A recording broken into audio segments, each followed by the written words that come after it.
Orange County Fire Rescue. 6600 Sea Harbor Drive, SeaWorld Stadium. Okay. We actually have a trainer in the water with one of our whales, the whale that they're not supposed to be in the water with. Okay. We'll get somebody en route. Okay, come through gate number 3 to Shamu Stadium. Gate 3.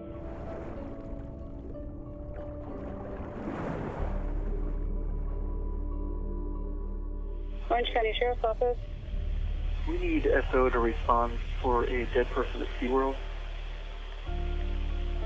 A whale has eaten one of the trainers. A whale ate one of the trainers? That's correct.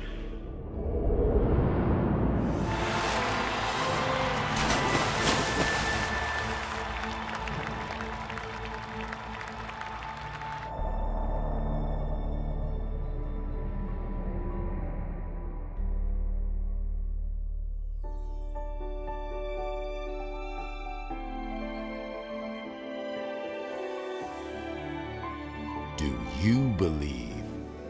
My parents first brought me to a SeaWorld park when I was very young. From that point forward, I was hooked. It meant everything to me because, you know, I'd never wanted anything more. I remember, being probably in first or second grade, watching National Geographic specials or Mutual of Omaha specials and seeing whales and seeing dolphins. And, as a little kid, just being really incredibly inspired by it. I never went to SeaWorld. I grew up in New York, so I went to the Bronx Zoo. Grew up on a lake with horses. We'd swim the horses. I grew up around the ocean. I came from the middle of the country in Flatland, Kansas. I'm from Virginia. Traveled down, did the theme park thing in Orlando when I was 17. And saw the night show at Shamu Stadium. Very emotional, popular music. And I was just, I was very driven to want to do that. Then I saw what the trainers did, and I said, that's what I want to do. One of the trainers there, he goes, what are you doing out there? You should be a trainer. I go, I don't know how to train animals. I've never trained animals in my life. How do you prepare yourself for an encounter with an 8,000-pound Orcinus orca? I always thought you needed like a master's degree in marine biology to be a trainer. It takes years of study and experience to meet the strict requirements necessary to interact in the water with Shamu. Come to find out, it really is more about your personality and how good you can swim. I went and tried out, got the job right away. And I was like, yeah, I was so excited, I was so excited. I really wanted to be there. I really wanted to do the job. I couldn't wait to get in the water with the animals. I really was proud of being a SeaWorld trainer. I thought this was the most amazing job. I showed up there on my first day, not really knowing what to expect. I was told to put on a wetsuit and get in the water. Hi, Mom!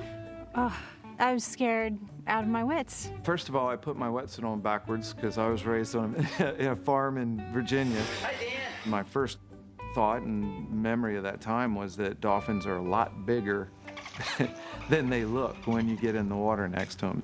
Well, I watched this Sea Lion and Otter show, and this guy, Mike Morocco, he comes out during the show with a dress on as Dorky, the alter ego of Dorothy, in a dress with a sea lion, the coward sea lion, right? And he's walking along with this little basket, and I go, I will never, ever do that, 2 months later, hi, I'm Dorky. Walking out on stage with the sea lion.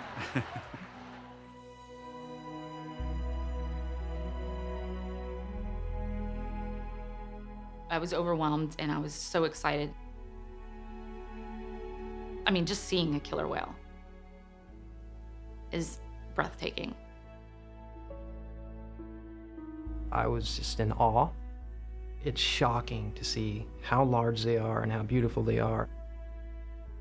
Being, in the presence of the killer whales was just inspiring and amazing. And I remember seeing them for the first time, just not being able to believe how huge they were.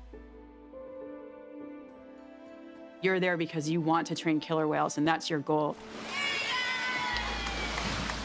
I didn't know it was going to happen, so I wasn't expecting it. And one day they say, okay, Sam, you're ready to go. Come on, you got it? You're going to stand on the whale. You're going to dive off the whale. The whale's going to swim under you and pick you up again. And then you're going to do a perimeter ride around the pool. Good.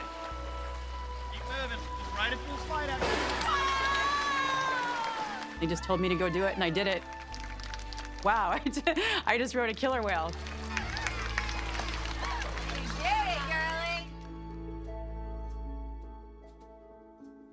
When you look into their eyes, you know somebody is home. Somebody's looking back. You form a very personal relationship with your animal. There's something absolutely amazing about working with an animal. You are a team, and you build a relationship together, and you both understand the goal, and you help each other. I've been with this whale since I was 18 years old, and I've seen her have all 4 babies. We've grown up together. Huh. That's the joy I got out of it, is a relationship like I've never had.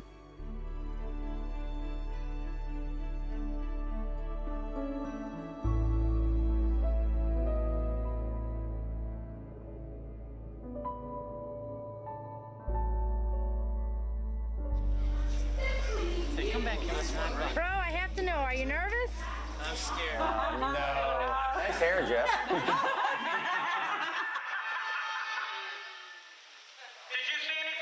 Projections for the future of Jeff Ventry. Jeff Ventry is going to go over there. He's going to shine. You're going to notice all Don? Oh, that's Don. Wow. He's going to be my supervisor one day. There you go. I knew Dawn when she was new. She was a great person to work with, and she obviously blossomed into one of SeaWorld's best trainers. This is Don Brancho. Don is the senior trainer here at Shamu Stadium. I guess you could say I kind of knew Dawn in a past life. It's a tough job, isn't it? Yeah, we really do go through a lot of physical exertion. You can see in the show, we do a lot of deep water work, breath holds, very high energy behaviors with the animals. Obviously, they're giving out a lot of energy too, but we're working together and having a lot of fun as well. She's beautiful, she's blonde, she's athletic, she's friendly. You know, everybody loves Dawn. And I mean this so sincerely. Of watching you perform yesterday, you're amazing. Thank you. You really are. She captured what it means to be a SeaWorld trainer. She had so much experience that it made me realize what happened to her really could have happened to anyone.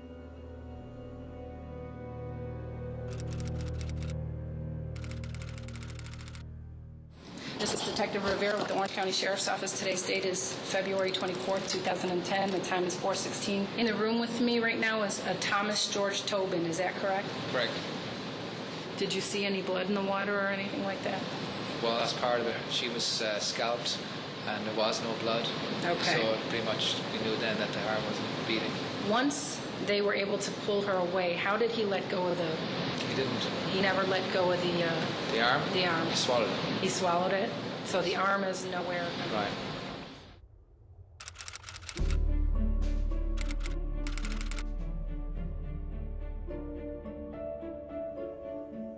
OSHA, on behalf of the federal government, is basically suggesting that swimming with orcas is inherently dangerous and that you can't completely predict the outcome when you enter the water or enter their environment. That's the crux of the OSHA case. Stay out of proximity with the animals and you won't get killed. It will have a ripple effect through the whole industry. This was national headline news. SeaWorld's whale performances may never be the same. Right now, the theme park is arguing in court to keep whale trainers in the water, something OSHA says is extremely dangerous. These are wild animals, and they are unpredictable because we don't speak whale. We don't speak whale, we don't speak tiger, we don't speak monkey. And tempers flared between the two sides today when OSHA's attorney suggested that SeaWorld only made changes after trainer Dawn Brancho's death outraged the public. OSHA doesn't want the trainers going back in the water without a physical barrier between them and the whales. Being in close proximity to these top predators is too dangerous. They won't then be getting in the water, riding on the whales, things like that. If you were in a bathtub for 25 years, don't you think you'd get a little irritated, aggravated, maybe a little psychotic? The situation with Dawn Brancho, it didn't just happen. It's not a singular event. You have to go back over 20 years to understand this.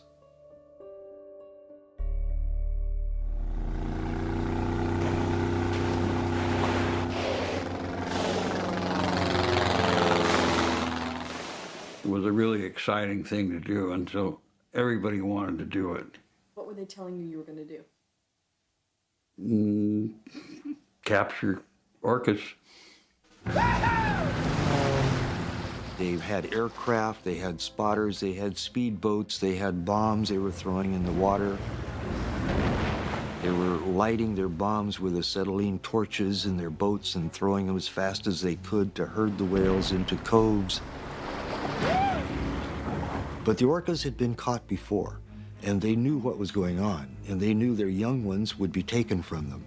So the adults without young went east into a cul-de-sac, and the boats followed them, thinking they were all going that way, while the mothers with babies went north. But the capture teams had aircraft, and they have to come up for air eventually, and when they did, the capture teams alerted the boats and said, oh no, they're going north, the ones with babies.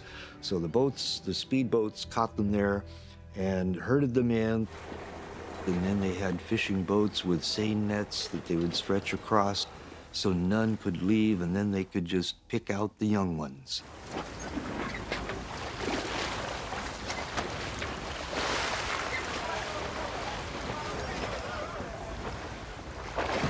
We are only after the little ones. And the little one is, you know, a big animal still, but I was told because of shipping costs, that's why they only take the little ones. They had the young ones that they wanted in the corrals, so they dropped the seine nets, and all the others could have left, but they stayed.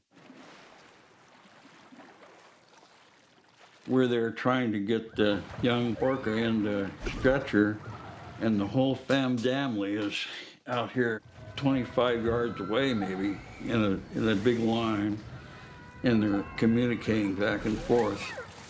Well, you understand then what you're doing, you know.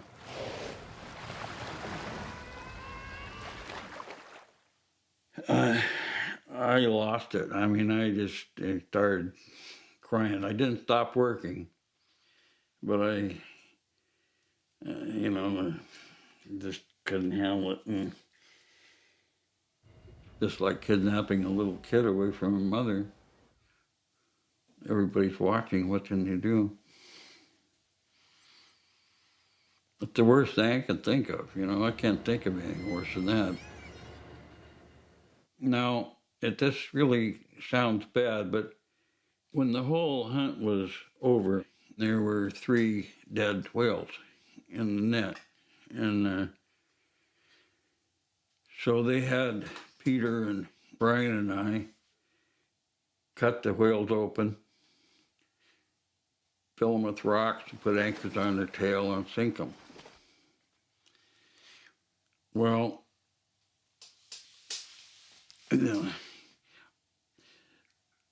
really, I didn't even think about it being illegal at that point. I thought it was a PR thing.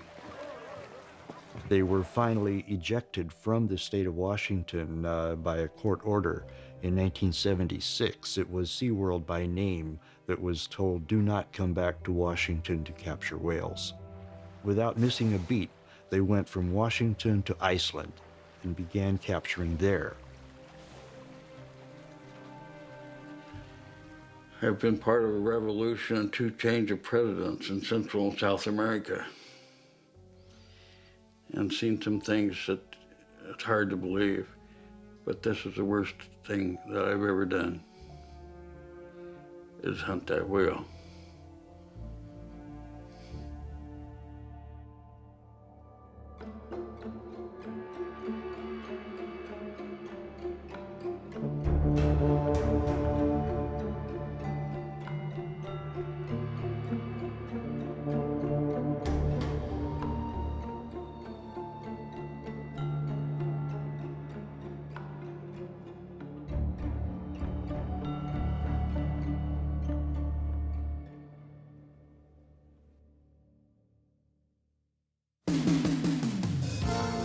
Sealand has been a part of Victoria for over 20 years. We specialize in the care and display of killer whales.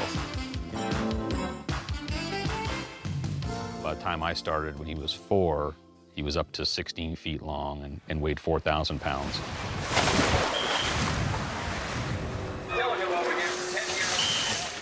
I had actually seen Tilikum quite a number of times. He was right across the strait here in Victoria. Now this show can get a little bit foggy at times. All Sealand was a net hanging in a marina with a float around it. Tilikum was the one we really loved to work with. He was very well behaved, and he was always eager to please. When he was first introduced, everything just went fine and dandy, but the previous head trainer used techniques that involved punishment. He would team a trained orca up with Tilikum, who was untrained. He would send them both off to do the same behavior. If Tilikum didn't do it, then both animals were punished. Deprived of food to keep them hungry. This caused a lot of frustration with the larger animal, the established animal, and would in turn get frustrated with Tilikum and would rake him with his teeth. There would be times during certain seasons that Tilikum would be covered head to toe with rakes. Rakes are teeth on teeth and raking the skin, and from head to toe you could see blood and you could see scratches, and he would just be raked up. Both females would gang up on him. Tilikum was the one we trusted. We never were concerned about Tilikum. The issue was really that we stored these whales at night in what we call a module, which was 20 feet across and probably 30 feet deep, as a safety precaution because we were worried about people cutting the net and letting them go, and the lights were all turned out. So there's really no stimulation. They're just in this dark metal 20-foot by 30-foot pool for 2/3 of their life.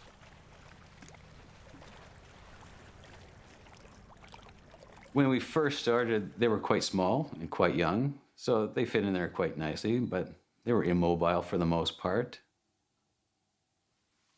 It didn't feel good. It just didn't, and it was just wrong. We started having difficulty getting them all into this one small steel box, to be honest. That's what it was. It was a floating steel box. That's where food deprivation would come in. We would hold back food, and they would know if they went in the module that they would get their food. And so if they're hungry enough, they're going to go in there. And during the winter, that would be from 5 at night till 7 in the morning. When you let them out, you'd see these new tooth rakes, and sometimes you'd see blood. Closing that door on him and knowing that he's locked in there for the whole night is like, it's a stab. It's a, whoa. If that is true, it's not only, inhumane, and I'll tell him so, but it probably led to what I think is a psychosis, that he was on a hair trigger. He'd kill.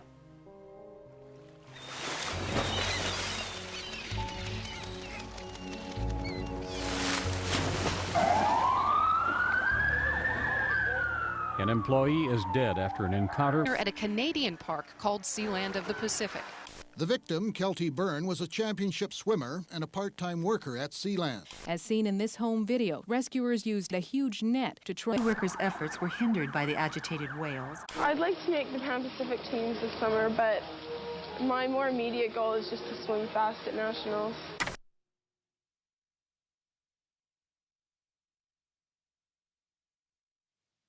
It was sort of a cloudy, gray day, and we were looking for something to do, so we thought, why not go to Sealand?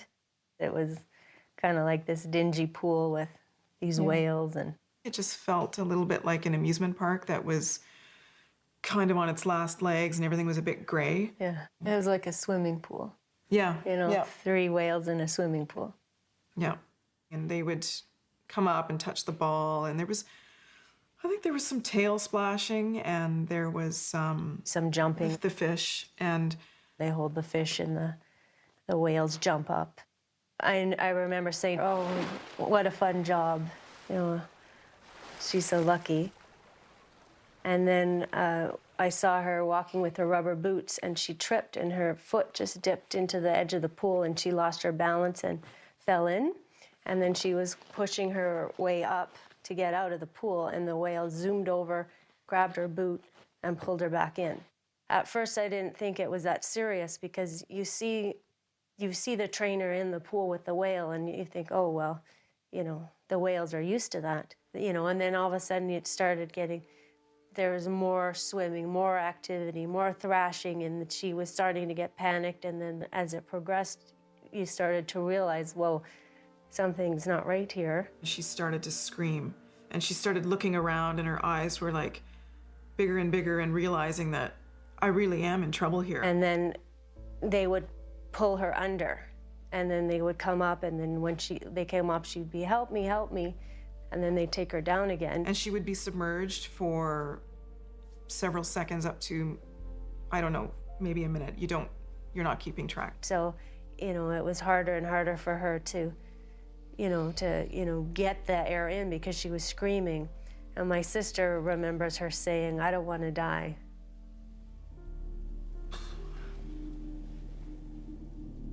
Well, condolences to Kelty's family.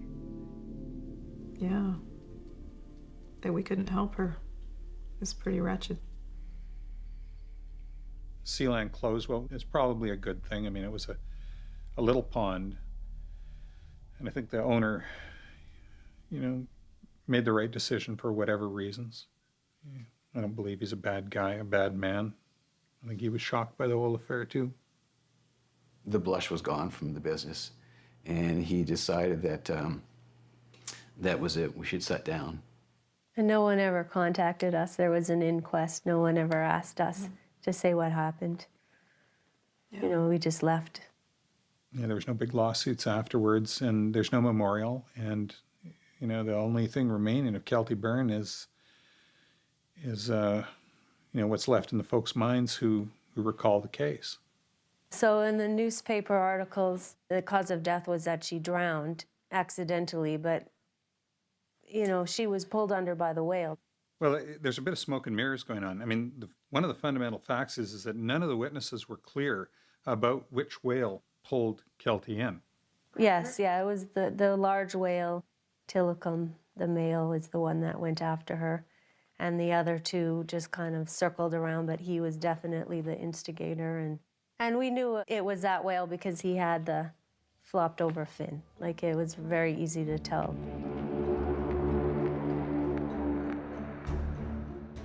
Sealand of the Pacific closed its doors and was looking, I guess, to make a buck on the way out, and these whales are worth millions of dollars. When SeaWorld heard that Tilikum was available, after this accident at Sealand of the Pacific, they really wanted Tilikum because they needed a breeder. So I don't even think that anybody even was questioning, like, is this a good idea? My understanding of the situation was that Tilikum and the others would not be used in shows. They would not be performance animals. Our understanding of their behavior was that it was such a highly stimulating event for them that they were likely to repeat it. Sealand we were all young and a bit of sea cowboys, and we weren't so technical and scientific as SeaWorld, so we all had this vision that they knew more than us and they were better than us, and Tilikum would have a bigger pool and you'd have a better life and you would have better care and you'd have better food and be a great life for them. So it was like, okay, Tilly, you're going to Disneyland. Lucky you.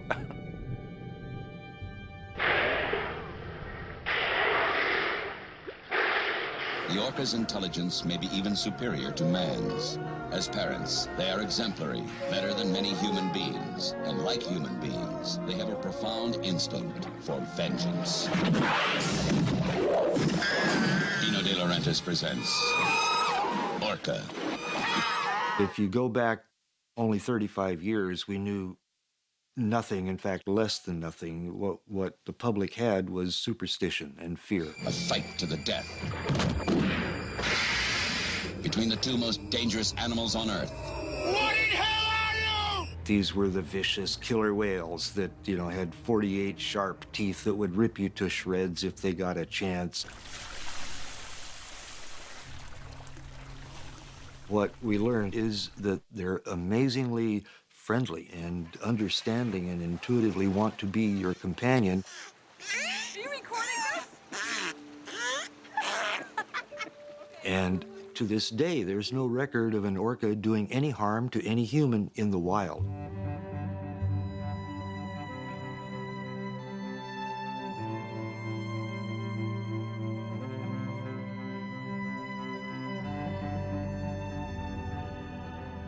They live in these big families,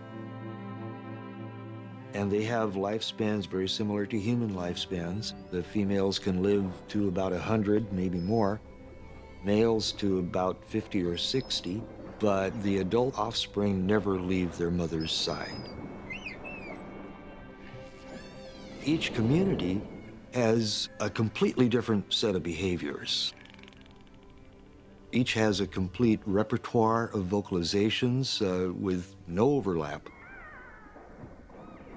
You could call them languages. The scientific community is reluctant to say any other animal but humans uses languages, but there's every indication that they use languages. The orca brain just screams out intelligence, awareness. We took this tremendous brain and we put it in a magnetic resonance imaging scanner. What we found was just astounding. They've got a part of the brain that humans don't have. A part of their brain has extended out right adjacent to their limbic system. The system processes emotions. The safest inference would be these are animals that have highly elaborated emotional lives. It's becoming clear that dolphins and whales have a sense of self, a sense of social bonding that they've taken to another level, much stronger, much more complex than in other mammals, including humans. We look at mass strandings, the fact that they stand by each other. Everything about them is social, everything. It's been suggested that their whole sense of self is distributed among the individuals in their group. 5 of them. These orca are going to attack this seal, and they've been breaking the ice off and swimming around him. Oh, here they come, 2 of them. Look at underneath there. You can see them underneath. They made a big wave. Look at that big wave. Oh, yeah.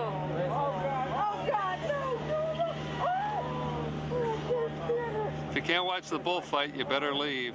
Oh, yeah, here they go. Look at this. 3 of them.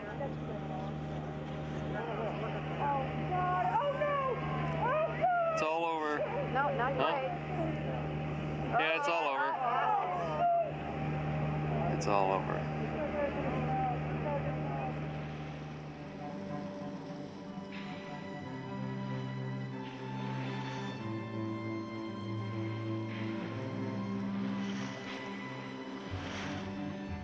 The First Nations people and the old fishermen on the coast, they call them blackfish. They're an animal that possesses great spiritual power, and they're not to be meddled with.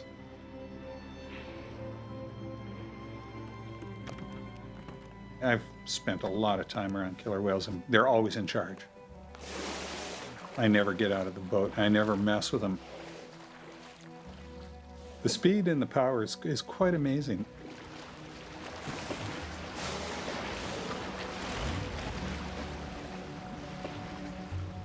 Rules are the same as a pool hall. Keep 1 foot on the floor at all times. Even after seeing them thousands of times,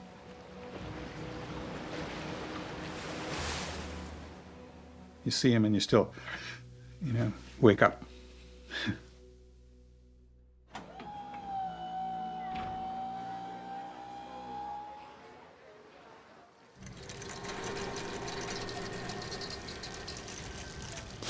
He arrived, I think, in 1992. I was at Whale and Dolphin Stadium when he arrived, and he's twice as large as the next animal in the facility. Yeah, he's right at about 12,000 pounds. That's incredible. He looks fantastic. When Tilikum arrived at SeaWorld, he was attacked viciously, repeatedly by Katina and others. In the wild, it's a very matriarchal society. Male whales are kept at the perimeter. In captivity, the animals are squeezed into very close proximity. Tilikum, the poor guy is so large, he couldn't get away because he just is not as mobile relative to the smaller and more agile females. And where was he going to run? There's no place to run. I think he spent a lot of time in isolation. And SeaWorld claims that, oh no, he's always in with the females. But I mean, from what I saw, he was mostly put with the females for breeding purposes, and he didn't spend a lot of time with the other whales. It's for his own protection. He gets beat up. And so by segregating him, it provides a physical barrier so the females can't kick his butt. Tilikum is pretty much kept in the back and then brought out at the very end is like the big splash. He was Always happy to see you in the morning. Look at his chompers. Maybe because he was alone, maybe because he was hungry, maybe because he just liked you. Who knows what was going on in his head. Want a whistle?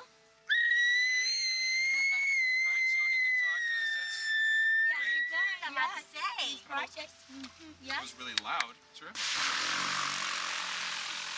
Come on, big boy. Show those legs. He seemed to like to work. He seemed to be interested. He seemed to want to learn new things. He seemed to be enjoying, working with the trainers. He, for me, was a joy. He really responded to me, and I, every day I went to work, I was happy to see Tilly.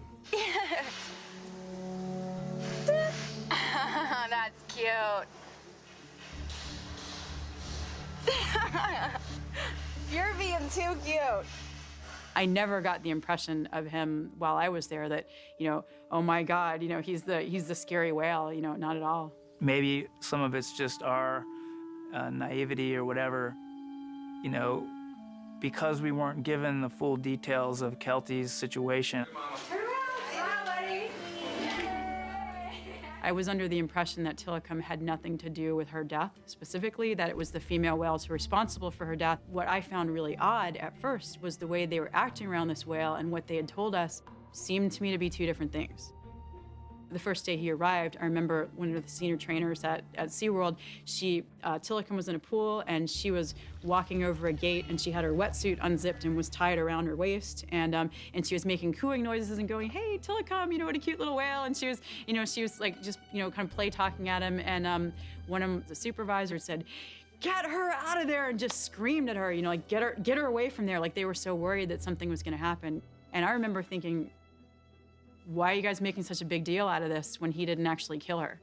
Well, clearly management thought there was some reason to exercise caution around him. It's clearly they knew more than they were telling us. Well, ladies and gentlemen, the next few behaviors you're going to be seeing, you can only see right here at SeaWorld. Jeff was out in the audience filming one of the Shamu shows. It was a perfect show. All of the hot dog sequences, the waterworks sequences went off great. I was really excited just to be capturing this because it was kind of turning out to be a great show.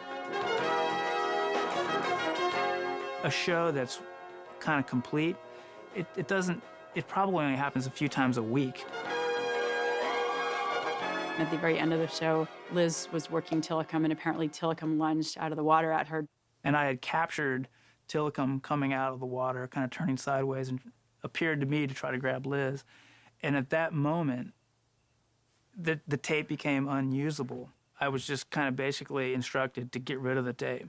Wanting to kind of preserve the tape, I actually used the editing equipment and snipped out that little half second or second when he did that and stitched it back together so it just kind of looked like a glitch in the tape. And I'm like, look at this. And it was like, no, this is no longer usable, and so we had to destroy the tape.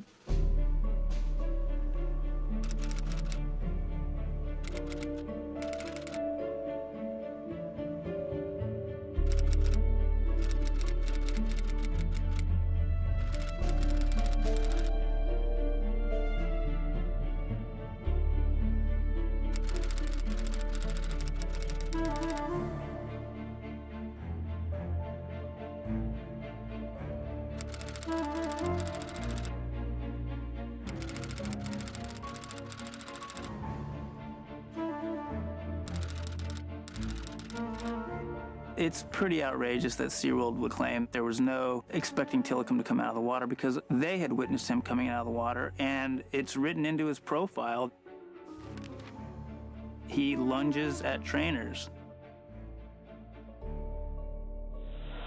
When we visit SeaWorld, we tend to take for granted the fact that Shamu has been provided with a safe and comfortable habitat.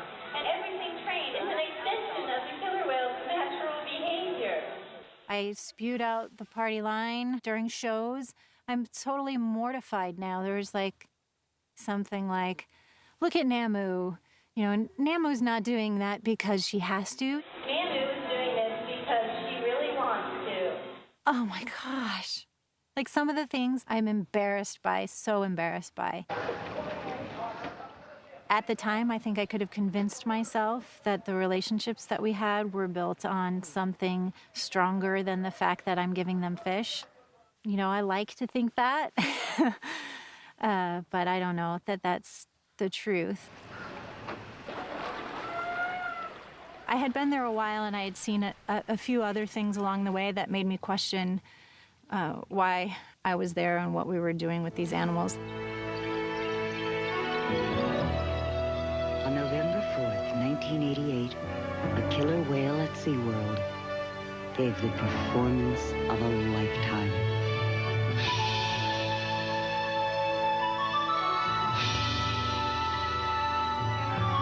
Don't miss this small miracle. Come see our new baby Shamu. I know it was naive of me, but I thought that it was our responsibility to do as much as we could to keep their family units together, since we knew that in the wild, that's what happens. Yes, sir, that's our baby. Kalina was the first baby Shamu. Baby Shamu, SeaWorld's newest star. She had become quite disruptive and challenging her mom a little bit and disrupting some shows and that kind of thing. She's got the whole place jumping. Shamu, she's our baby whale. It was decided by the higher-ups that she would be moved to another park when she was just 4.5 years old. And that was news to us as trainers that were working with her. To me, it had never crossed my mind that they might be moving the baby from her mom. The supervisors basically was kind of mocking me, like, oh, you're saying poor Kalina? You know, what's she gonna do without her mommy? And, you know, and that, of course, just shut me up. So the night of the move, we had to deploy the nets to separate them and get Kalina, the baby, into the med pool. And Katina was generally a quiet whale. She was not overly vocal whale.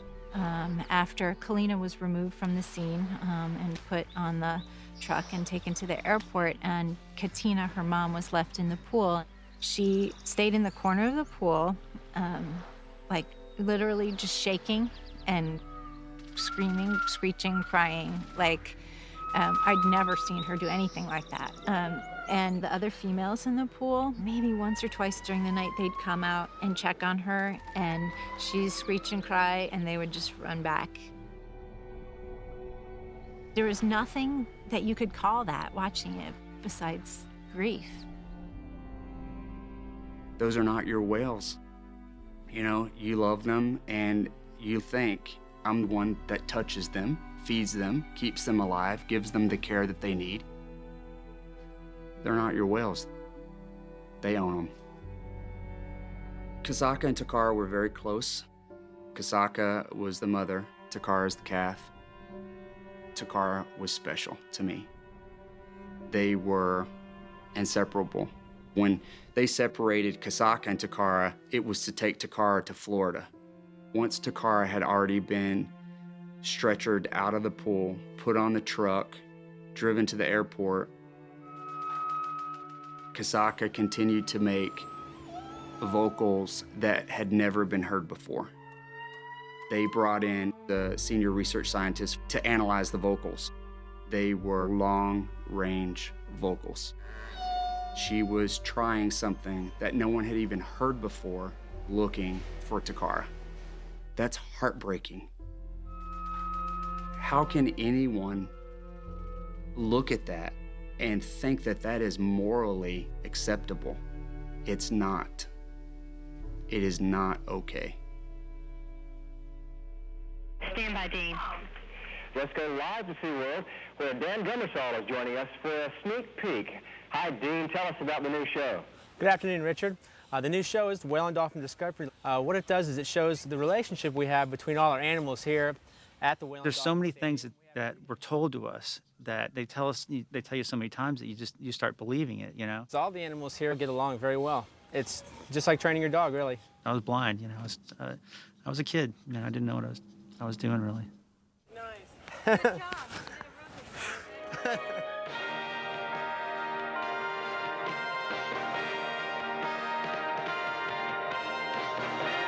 Ladies and gentlemen, this is David from Maryland. Go ahead and wave at everyone, David.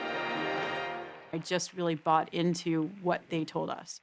You know, I learned to say what they told us to the audience. Hello out there! Children are some of Shamu's biggest fans. We can do just about anything we want. I thought I knew everything about killer whales when I worked there, you know, and everything about these animals. I really know nothing about killer whales. I know a lot about being an animal trainer or a killer whale trainer, but I don't know anything about these animals' natural history or their behavior. I really, in some ways, believed a lot of what I was learning from them, because why would they lie? Because the whales in their pools die young, they like to say that all orcas die at 25 or 30 years. 25 to 35 years. 25 to 35 years. They're documented in the wild, living to be about 35 or mid-30s. They tend to live a lot longer in this environment because they have all the veterinary care. And of course, that's false. We knew by 1980, after half a dozen years of the research, that they live equivalent to human lifespans. And every other potentially embarrassing fact is twisted and turned and denied one way or another. So in the wild, they live less. And then Like the floppy dorsal fins. 25% of whales have a fin that turns over like that as they get older. Dorsal collapse happens in less than 1% of wild killer whales. We know this. All of the captive males, 100%, have collapsed dorsal fins. And they say that they're a family, that the whales are in their family. They have their pods. But that's just, an artificial assemblage of their collection, however management decides they should mix them, and whichever ones happen to be born or bought and brought in. That's not a family, come on. You've got animals from different cultural subsets that have been brought in from various parks. These are different nations. These aren't just two different killer whales. These animals, they've got different genes. They use different languages. Well, what can happen as a result of them being thrown in with other whales that they haven't grown up with, that are not part of their culture, is there's hyperaggression, a lot of violence, a lot of killing in captivity that you don't ever see in the wild. For the health and safety of the animals, please do not put your hands in the water. It was always sort of this backdrop, this underpinning of tension between animals. Whale-on-whale aggression was just part of the daily existence. We ask that you use the stairs and aisleways as you exit. Please do not step on the seats. These areas may become wet and therefore slippery to some footwear. Thank you. In the wild, when there's tension, they've got thousands of square miles to exit the scene and they can get away. You don't have that in captivity. Could you imagine being in a small concrete enclosure for your life when you're used to swimming 100 miles a day?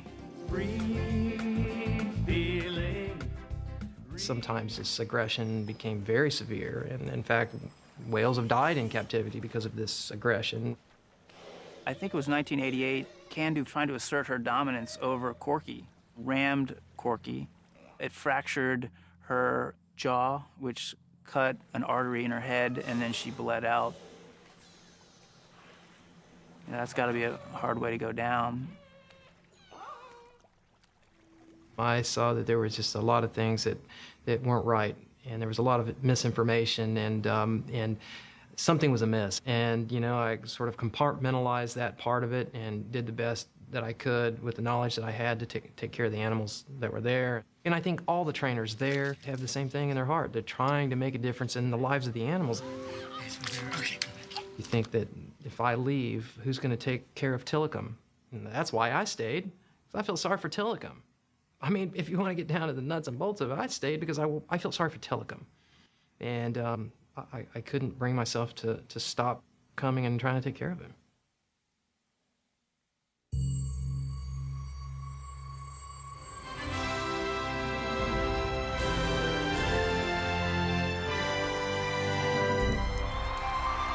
Gosh, do I love coming out here every day and having the audience just love what we're doing with the animals. How do I make this animal as beautiful as they are and have people walk away loving this animal, and they're touched and they're moved, and I feel like I made a difference to them. I left in January of 2010, a month before Dawn passed away. She was like a safety guru. I mean, she was always double checking, making sure that everyone was doing the right thing. So I remember she would record every show that she did and she would watch it and critique herself. And she was constantly trying to be better. When I found out it was Dawn, I was shocked. That could have been me. I could have been the spotter. What if I was there and I could have saved her? You know, all these things go through your mind.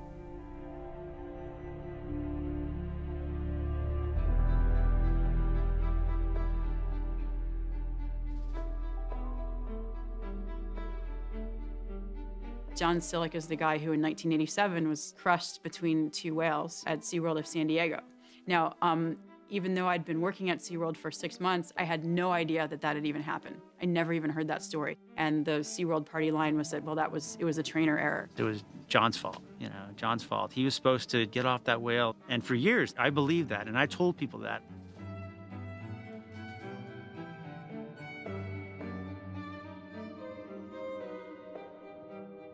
I actually started SeaWorld like 5 days after that event occurred, and we weren't told much about it other than it was trainer error. And especially when you're new into the program, you don't really question a whole lot. Well, years later, when you actually look at the footage, you go, you know what? He didn't do anything wrong. That whale just landed on him, That whale just went to the wrong spot, or it could have been aggression, who knows? But it was not the trainer's fault at all, watching that video.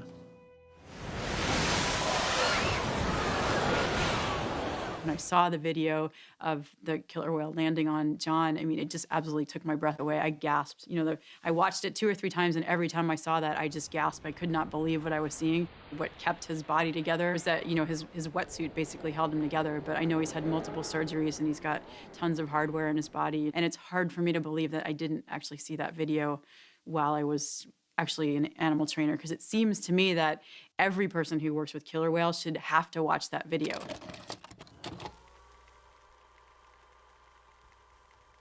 Tamari, Tamari made mistakes. The most important one was interacting with whales without a spotter. So she's putting her foot on Orchid, she's taking her foot off. She's putting her foot on Orchid, her rostrum, she's taking it off. Watching the video, knowing Orchid, your stomach drops because you know what's probably gonna happen. She grabbed her foot. Tamari whips around and she grabs the gate. You see her just ripped from the gate. At this point, Tamari knows that she's in trouble. She's under the water. Splash and Orchid both have her. She's totally out of view. No other trainer knows that this is happening. People start to scream, as the park guest that was filming it. You don't see her, but you hear Tamari surface. You hear her just scream out, "Somebody help me." And the way she screamed it was just such a blood-curdling, like she knew she was gonna die. Robin, when he ran over, he made a brilliant decision. He told the trainer to run it and take the chain off Kasaka's gate. By taking that chain off, it would give the precursor to Orchid that Kasaka was coming in. Kasaka is more dominant than Orchid. So Orchid let her go. Her arm, it was U-shaped. It was compound fractured. She's very lucky to be alive, that's for sure.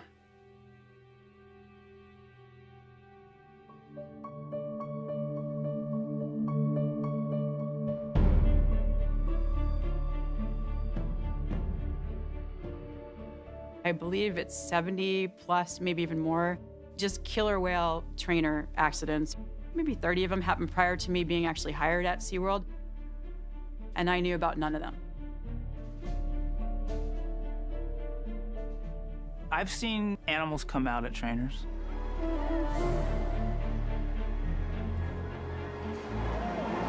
Something's wrong. I've seen people get slammed.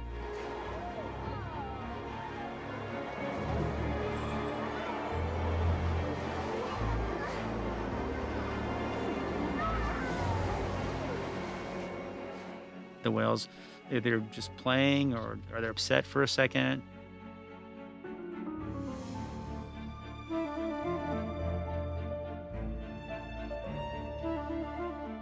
It was just something that happened, you know. This culture of you get back on the horse and you dive back in the water, and if you're hurt, well, then we've got other people that will replace you, and you came a long way. Are you sure you want that?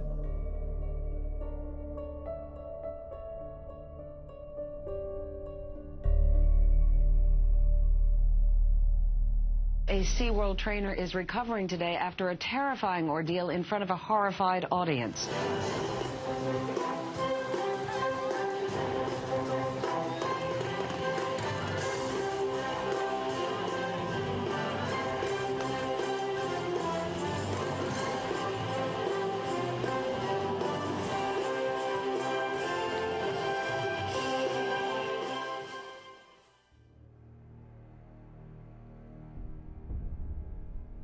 For some reason, the whale just took a different approach to what it was going to do with a very senior, very experienced trainer, Ken Peters, and dragged him to the bottom of the pool and held him in the bottom. Let him go, picked him up, took him down again.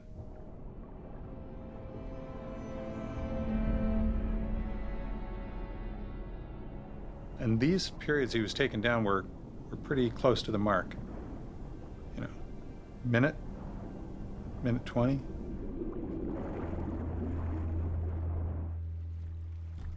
When he was at the surface, he didn't panic, he didn't thrash, he didn't scream. Maybe he's just built that way, but he stroked the whale. And the whale let go of one foot and grabbed the other.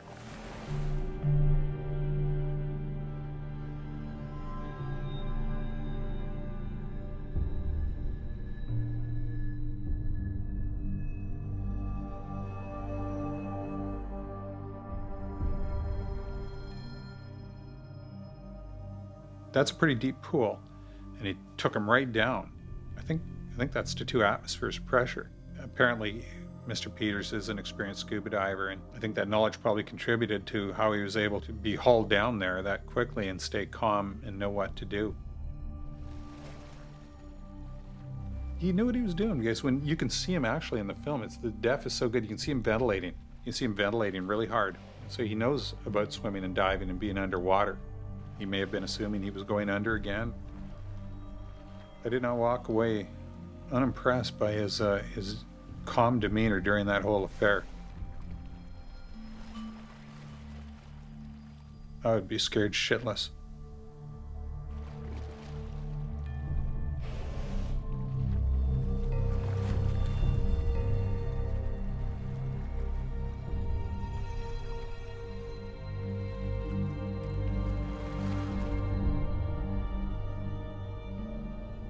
He was near to the end. Presumably, Ken Peters had a relationship with this whale. Maybe he did. And maybe that's what saved him, but Peters got the whale to let him go. And they strung a net across.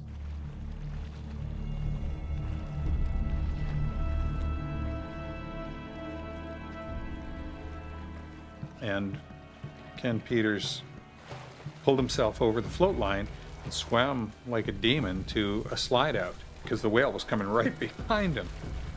The whale jumped over and came right after him. He tried to stand up and run. Of course, his feet were damaged. I mean, he just fell and he scrambled. And they take this as a prime example of their training working. And, you know, they say, well, you know, they stand back and stay calm, and that did work. They claim this as a victory of how they do business.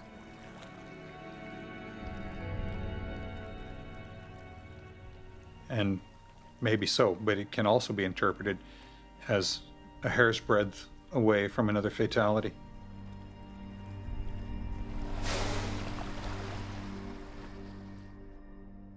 Hi, Shamu. Hi, everybody. We're the Johnsons from Detroit, Michigan. We sure had a great time when we visited SeaWorld. It's one of our favorite places. Yeah, I like the part when Shamu gets everybody wet. When the whales get close to the glass and start kicking up the water, whammo, you're a goner.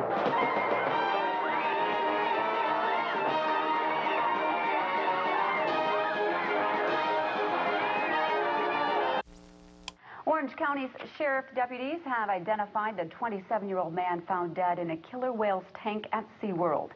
The victim is Daniel P. Dukes from South Carolina. Dukes was found yesterday draped over the back of Tilikum, the largest orca held in captivity.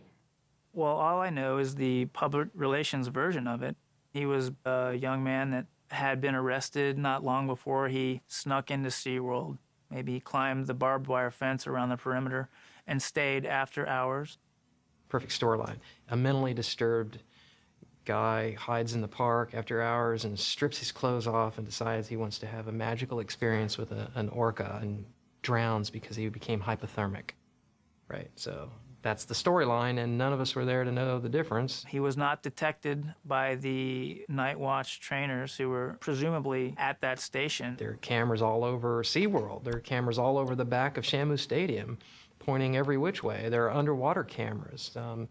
I find it hard to believe that nobody knew until the morning that there was a body in there. They have a night watch trainer every night. That person didn't hear any splashing or screaming or, I mean, I just find that really suspicious. One of the employees, I don't know if it was a physical therapist or somebody, was coming in the morning, and there was Tilikum, you know, with a dead naked guy on his back, kind of parading him around the back pool. The public relations spin on this was that he was kind of a drifter and died of hypothermia, but the medical examiner reports were more graphic than that. For example, Tilikum stripped him, bit off his genitals. There was bite marks all over his body. Now, whether that was post-death or pre-death, I don't know. But yeah, all I can comment on is that the guy definitely jumped in the wrong pool.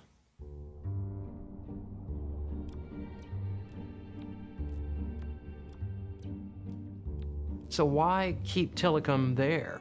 This guy, he's proven track record of killing people. He's clearly a liability to the institution. Why keep him around? Well, it's quite simple to answer, and that is that his semen is worth a lot of money.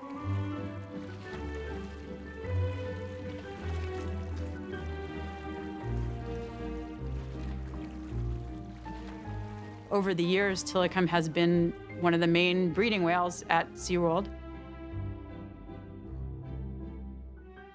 It's brilliant because they can inseminate way more female whales because they can just, get his sperm and freeze it, and then he's basically operating as a sperm bank.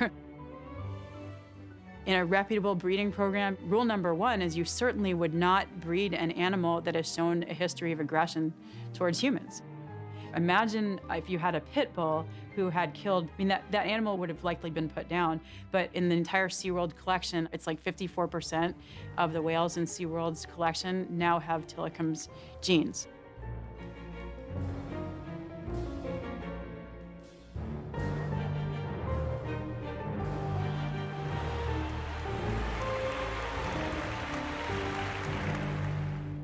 The flaw is to assume that all killer whales are like Tilikum. You have to look at their learning history from birth. You have to understand why Tilikum was a hazard to anybody in the water.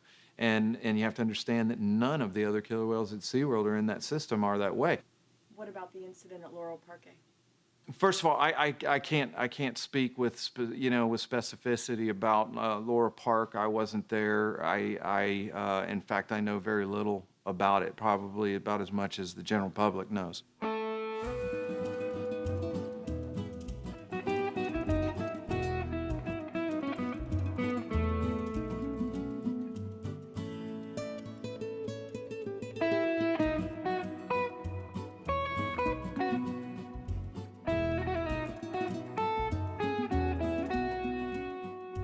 Me dijo que tenía algo importante que decirme. Se me arrodilló y me preguntó si yo me casaría con él. Súper romántico. Y por supuesto le dije que sí, que me dijo de verdad. Le dije, claro, por supuesto.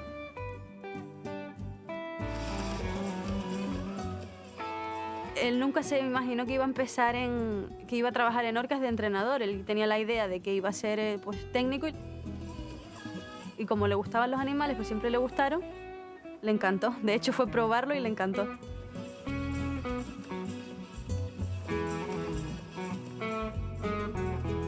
Loro Parque. It's in the Canary Islands, which is an autonomous region of Spain. It's the largest tourist attraction in all of Spain. Sean todos bienvenidos a Orca Ocean! And when SeaWorld sent the orcas to Loro Parque, everybody was always questioning, like, how did they make that leap to send 4 young orcas to a park off the west coast of Africa with trainers who, a lot of them had never been around orcas before. Nothing was ready. The venue wasn't ready. It wasn't ready for the orcas. It wasn't ready for a show. The owner of the park didn't want to lose revenue by shutting down the pools and repairing them. So for 3 years, the animals ate the pools, and for 3 years, the animals had problems with their teeth, with their stomachs. So that's the reason why these animals are enduring the endoscope procedures. Those are still SeaWorld's animals, and they are responsible for those animals.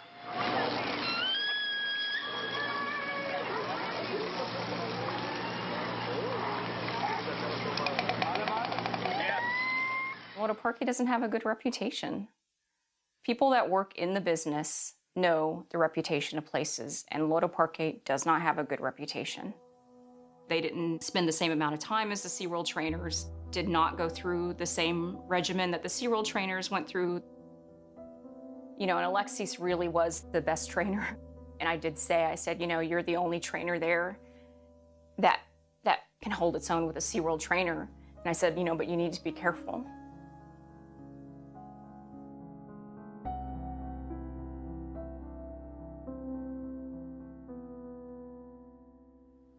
Se quejaba de eso, de estar cansado, y yo pues le intentaba quitar un poco de importancia y le decía, pues todo el mundo se cansa en el trabajo, es normal. Pues esa noche me dijo, ya, pero mi trabajo es físico y yo tengo que estar bien porque yo me juego la vida cada día. Si yo no estoy bien, ¿quién te dice que mañana en un despiste o por cualquier cosa no me pase algo? Y eso me lo dijo la noche anterior al ataque. Anywhere along the line, it could have been stopped because everyone knew it was a tragedy waiting to happen. But no one ever did anything about it. And in the end, it was the best trainer who lost his life. Me sonó el teléfono, me habló Miguel Díaz, el supervisor, el jefe de Alex, y me dijo, no, Estefanía, Alex tuvo un incidente sin importancia con una orca, él está bien. Ya vimos todo un entramado de ambulancia, estaba pues los representantes de la empresa. Estaba el dueño con su director, con sus abogados, y lo que nos dijeron fue, no pudimos hacer más. No pudimos hacer nada. Y yo, ¿cómo? Me dicen que si quería pasar a verlo. Y fue tremendo, ¿no? Y nos metieron en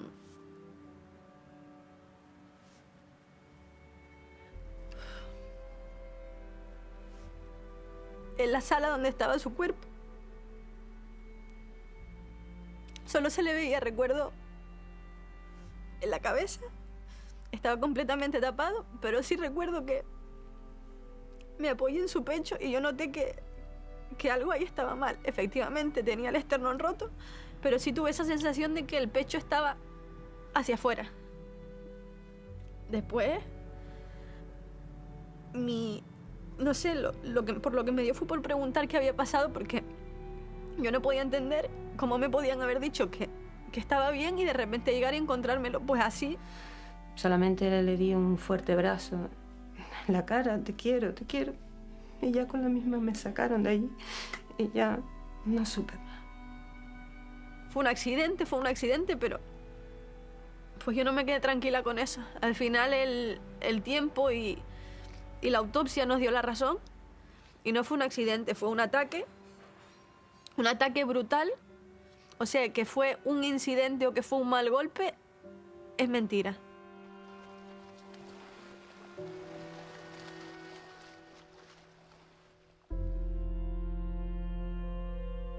Those were SeaWorld's whales.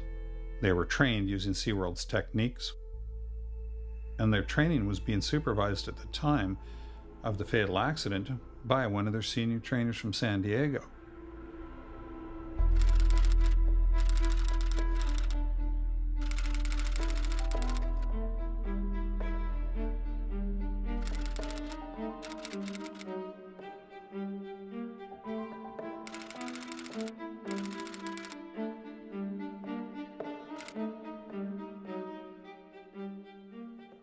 For somebody to get up and say in a court of law they have no knowledge of the linkages between SeaWorld and this park in Tenerife is, well, either she doesn't know and is telling the truth, or it's just a bold-faced lie.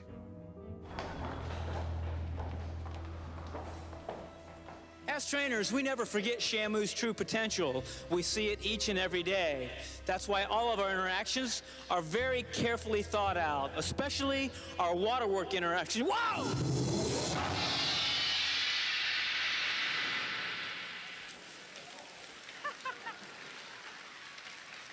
You big dork.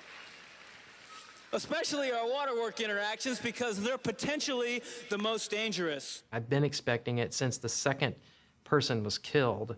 I've been expecting somebody to be killed by Tilikum. I'm surprised it took this long as it did.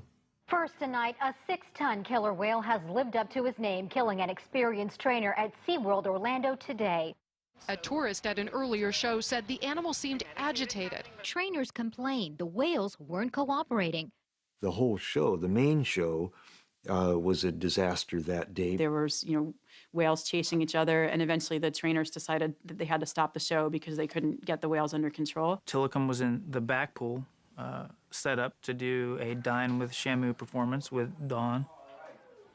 Likely she saw what had gone on during the main show, and so she had probably felt more pressure to do a good show.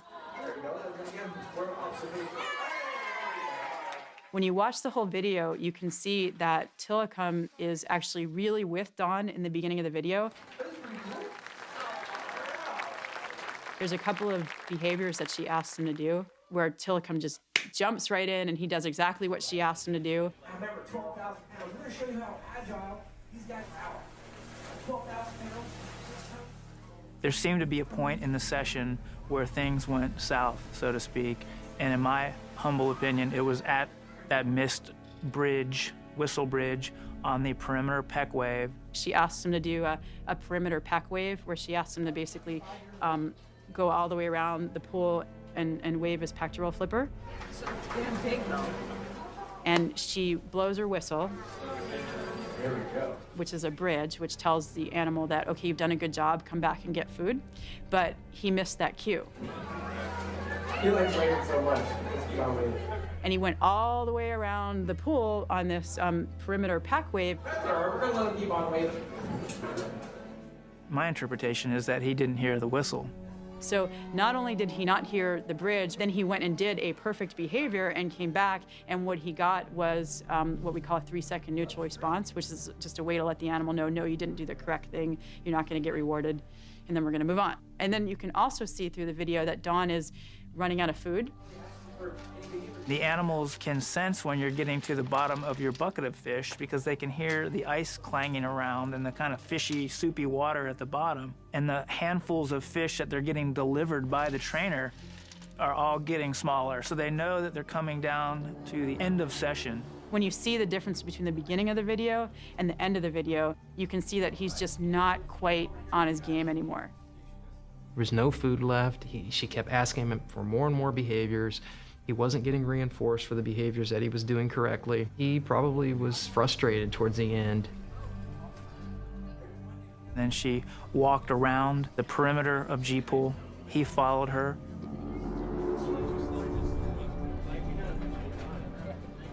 And then continued over into the rocky ledge area where she laid down with him to do a relationship session, which is, it's quiet time basically. Tilikum at some point grabbed a hold of her left forearm and started to drag her and eventually did a barrel roll and pulled her in.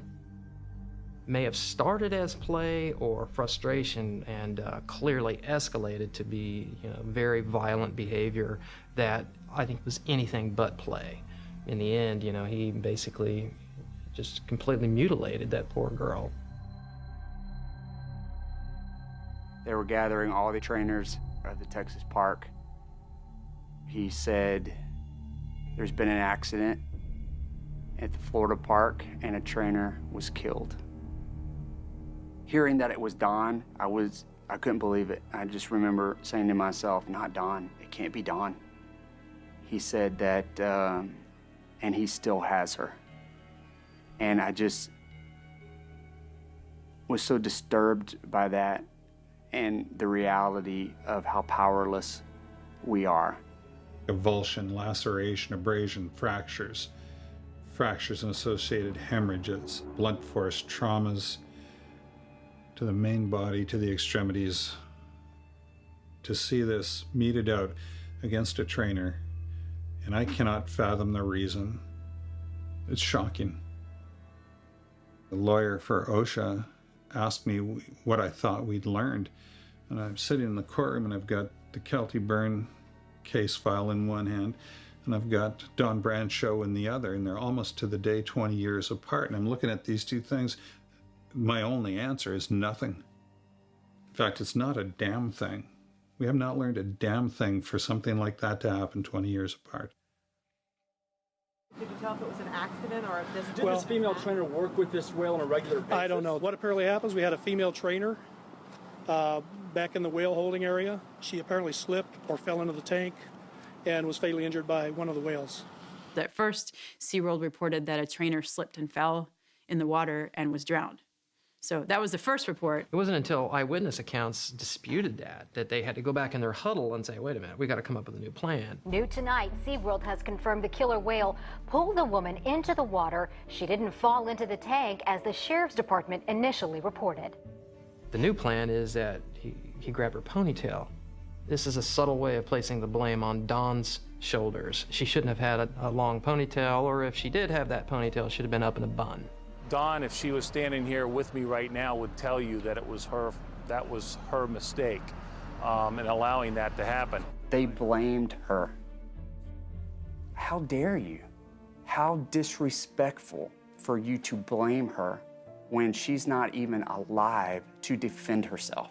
He grabbed her ponytail and pulled her into the water. That's as simple as it gets. There are photographs of plenty of other trainers doing exactly the same thing that she was doing.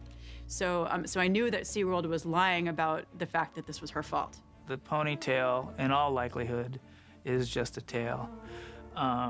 The safety spotter, who apparently didn't actually see the takedown, came up with that. Is he excited?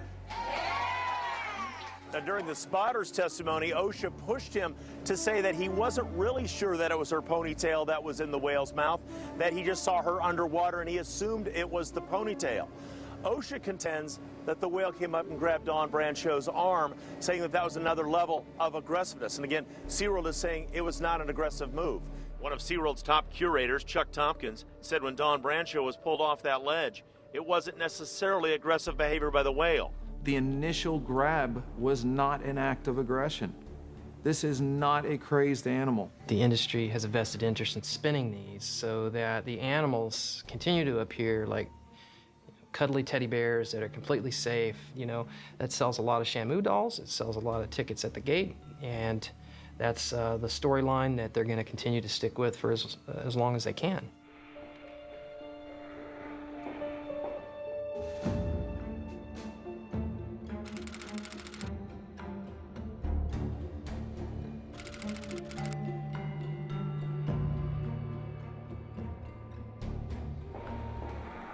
Recognize that those that say this is a crazed animal that acted out and grabbed Dawn maliciously, they want to prove the theorem that captivity makes animals crazy, and that is just false. All whales in captivity have a bad life. They're all emotionally destroyed. They're all psychologically traumatized. So they are ticking time bombs. It's not just Tilikum. We have to separate what happened to Dawn, and as tragic as it is, no one wants to ever see it happen again. Can SeaWorld create an environment where it never happens again? Yes, I absolutely believe they can. What if there were no SeaWorlds? I can't imagine a society with the value we put in marine mammals if those parks didn't exist. I'm not at all interested in having my daughter, who is 3.5, grow up thinking that it's normalized to have these intelligent, highly evolved animals in concrete pools. I don't want her to think that's how we treat the kin that we find ourselves around on this planet. I think it's atrocious. This hearing is expected to last all week, with OSHA continuing to work toward this theory that SeaWorld knew there was a calculated risk of injury or death, but put trainers in the water with the whales anyway, while SeaWorld will say that Dawn Brancheau's death was an isolated incident. Reporting live in Seminole County, Dave McDaniel, West 2 News.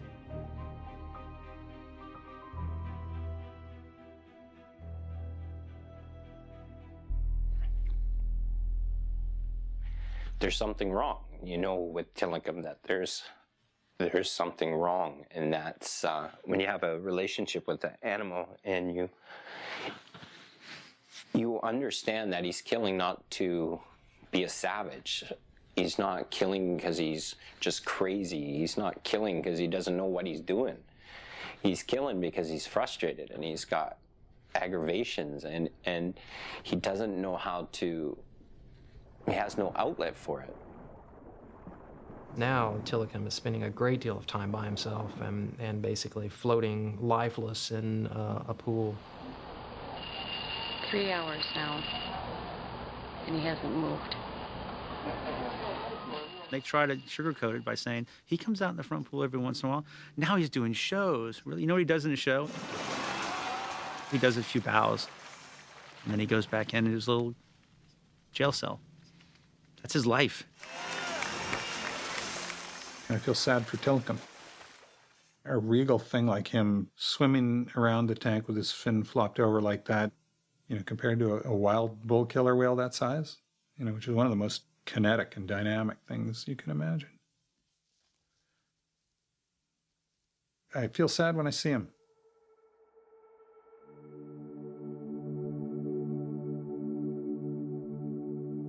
It's time to stop the shows. It's time to stop forcing these animals to perform in basically a circus environment. And they should release the animals that are young enough and healthy enough to be released. And the animals like Tilikum, who are old and sick and have put in 25 years in the industry, should be released to an open ocean pen so they can live out their lives and just experience the natural rhythms of the ocean. This is a multi-billion-dollar corporation that makes its money through the exploitation of orcas.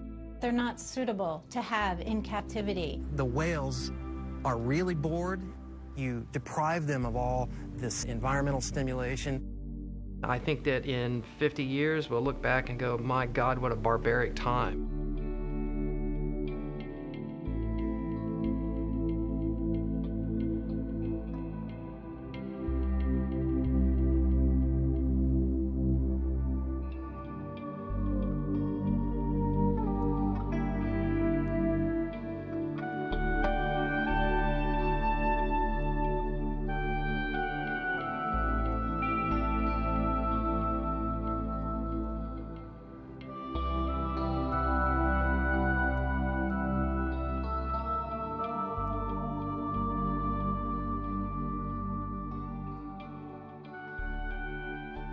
Dawn Brancheau, DB, dream big. Dawn was the most loving, giving person you ever met. Her smile just radiated.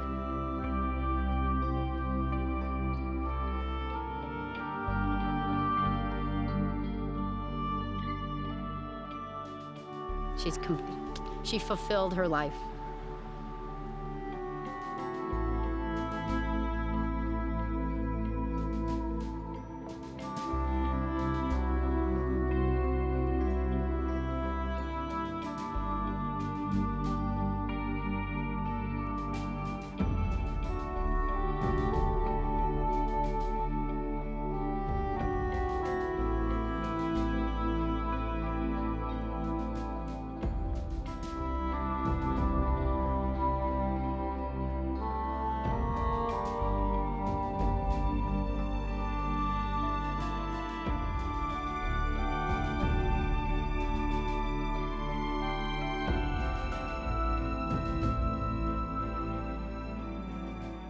We saw whales swimming in straight lines with straight dorsal fins.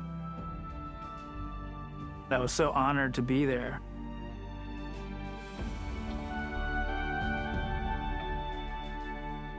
And I was so thankful that I had sunglasses on because the tears were kind of coming out, and it was moving.